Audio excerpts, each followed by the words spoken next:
지난 9일 MBC 스트레이트가 윤석열 검찰총장의 장모 최모 씨가 관련된 여러 의혹을 보도했습니다. 사실 그 의혹만으로도 많은 충격을 국민들에게 안겨주었는데요. 이번엔 뉴스타파가 윤석열 총장의 부인 김건희 씨의 주가 조작 연루 의혹 사건에 이어 윤 총장의 장모 최모 씨와 관련된 의혹들을 취재해 보도했습니다. 취재 결과를 보면 윤 총장 장모 최모 씨와 관련된 사건들에 윤 총장의 아내 김건희 씨도 깊이 개입된 것으로 드러났는데요. 김건희 씨는 이른바 정대택 사건에서 윤 총장 장모에게 유리한 결정적 위증을 한 법무사에게 자신의 명의 아파트를 넘겨줬을 뿐만 아니라 1억 원을 직접 전달하려고 시도했습니다. 이른바 잔고증명서 위조 사건에서도 김건희 씨는 윤 총장 장모 최 씨의 동업자 안 씨에게 접대비 명목으로 1,500만 원을 건넸으며 또 문제의 가짜 잔고 증명서를 만든 장본인은 당시 김건희 씨의 회사 감사로 재직했던 것으로 드러났는데요. 그러니까 한마디로 모든 사건에 김건희 씨가 개입되어 있고 그 뒤처리를 전담해왔다는 증거가 쏟아져 나오기 시작한 겁니다. 정대택 사건은 김건희 씨가 윤석열 총장과 결혼하기 전, 잔고증명 위조 사건은 결혼 뒤에 발생했습니다. 윤석열 총장의 장모 최모 씨와 사업가 정대택 씨가 관련된 사건은 지난 2003년으로 거슬러 올라갑니다. 이 사건을 지금부터 편의상 정대택 사건이라고 부르고자 합니다. 당시 정대택 씨는 서울 송파구 오금동에 있는 한 스포츠센터에 걸려있는 근저당 채권을 매입하기 위한 계획을 세우고 있었는데요. 감정가 300억 원 상당인 이 스포츠센터에는 근저당 채권 152억이 잡혀 있었습니다. 스포츠센터가 누군가에게 팔리면 그 채권을 근거로 배당을 받아 차익을 올리고자 한 건데요. 이 프로젝트를 현실화하기 위해서 정 씨는 해당 건물에 걸려있는 각종 권리를 분석했고 채권자들을 설득하기 위한 사업 계획서를 세웁니다. 채권을 매입하는 데는 99억 원 가량이 필요했는데요. 10억 원의 초기 투자금만 있으면 나머지 89억 원은 금융기관으로부터 조달할 수 있는 상황이었던 겁니다. 2003년 4월 정대택 씨는 지인의 소개로 재력가라는 여성을 만납니다. 현재 윤석열 검찰총장의 장모인 최 씨였는데요.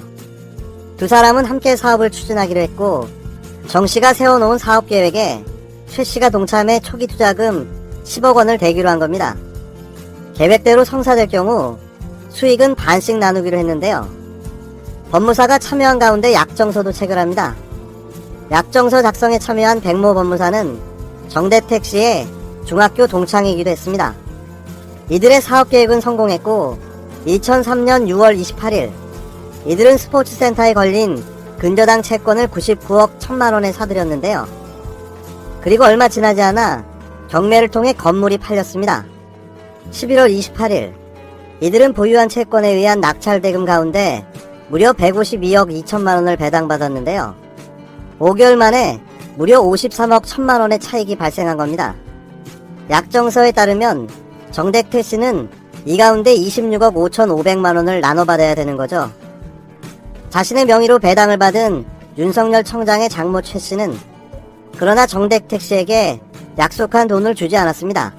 정대택 씨는 자신이 받기로 했던 26억여 원에 대해 가압류를 걸었고 2003년 12월 24일 최 씨는 정대택 씨를 강요와 사기미수 등의 혐의로 고소했는데요. 최 씨 본인은 약정서 체결을 원하지 않았지만 정대택 씨의 강요로 약정서를 체결했다는 주장이었습니다. 검찰 수사 단계에서 법무사 백 씨는 최 씨에게 유리한 진술을 했는데요. 자신은 약정서 체결에 참여하지 않았다는 결정적인 진술이었습니다. 최 씨는 강요의 증거라며 도장이 지워진 약정서를 검찰에 제출했는데요. 2004년 3월 31일 검찰은 넉 달간의 수사 끝에 정대택 씨를 기소합니다. 법무사 백 씨는 이어진 재판에서도 증인으로 출석해 최 씨에게 유리한 진술을 했는데요. 자신은 약정서 작성에 참여한 사실이 없다는 사실을 재확인한 겁니다. 백 씨의 결정적인 증언 때문인지 정 씨는 재판에서 패했고 2004년 11월 29일 정대택 씨는 강요 및 사기 사건 1심에서 징역 1년에 집행유예 3년의 유죄 판결을 받습니다. 형사 재판의 결과는 민사재판으로 그대로 이어졌는데요. 이듬해인 2005년 1월 정대택 씨는 윤석열 장모 최 씨와의 민사재판에서도 패하고 맙니다. 정 씨가 약정서에 따라 본인의 몫으로 받기로 했던 26억여 원은 고스란히 최 씨의 수중으로 들어가고 만 거죠. 이렇게 끝날 뻔했던 사건은 극적인 반전으로 이어지는데요. 정대택 씨는 자신이 고소당한 형사사건 재판에서 윤 청장 장모 최 씨가 위증했다고 고소를 했고, 검찰은 이 사건 내용 중 일부를 무고로 인지해 정 씨를 기소합니다.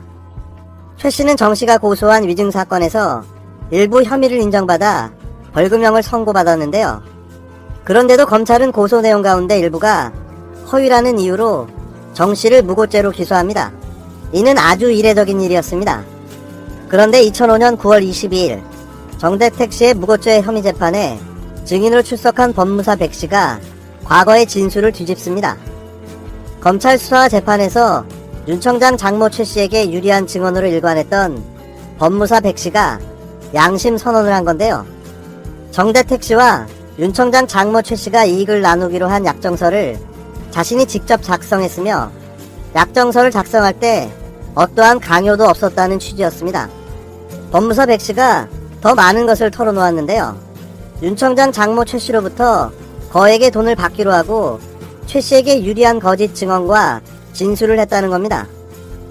백 씨는 윤 청장 장모 최 씨가 일이 잘 끝날 경우 원래 정대택 씨의 몫이었던 26억 가운데 13억 원을 주기로 약속했다고 주장했는데요.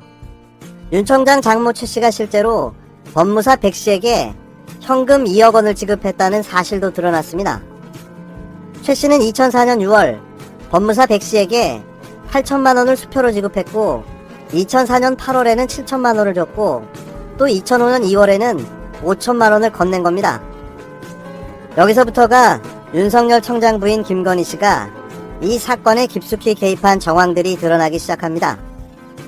최 씨의 딸이자 윤석열 검찰청장의 아내인 김건희 씨는 사건이 벌어진 2004년 당시 서울 가락동의 아파트를 한 채 보유하고 있었습니다. 그런데 이상한 점이 하나 있는데요.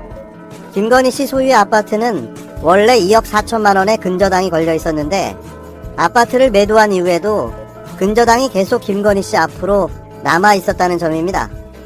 통상적으로 대출이 껴있는 아파트를 매매할 때는 원소유주, 즉 매매자가 아파트 매매대금으로 대출을 상환해 근저당을 없애든가 아니면 대출을 승계하는데요. 그런데 김건희 씨의 경우에는 아파트를 팔고도 해당 아파트에 자신의 이름으로 된 채무를 계속 지고 있었던 거죠. 그러니까 정상적인 거래가 아니라는 반증인 겁니다. 이 수수께끼를 푸는 단초는 김건희 씨의 아파트를 매입한 것으로 되어 있는 매수인이 바로 법무사 백 씨의 아내였다는 점인데요. 윤 청장 장모 최 씨에게 결정적으로 유리한 증언을 해준 법무사의 아내에게 그 딸인 김건희 씨가 비정상적인 방식으로 아파트를 매도한 겁니다. 이후 김건희 씨는 법무사 백 씨에게 아파트 대출 채무자 변경을 요구하기는커녕 1억 원을 추가로 지급하는데요.